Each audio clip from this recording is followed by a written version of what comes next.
it down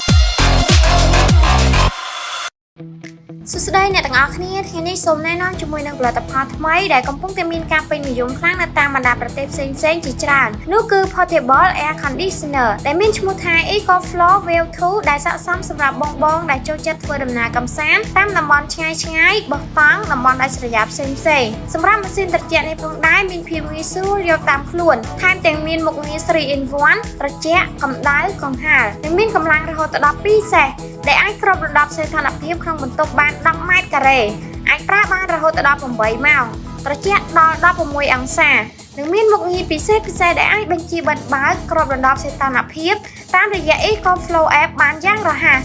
កាន់តែពិសេសនោះមានការធានាជូនរយៈពេល1ឆ្នាំផងដែរ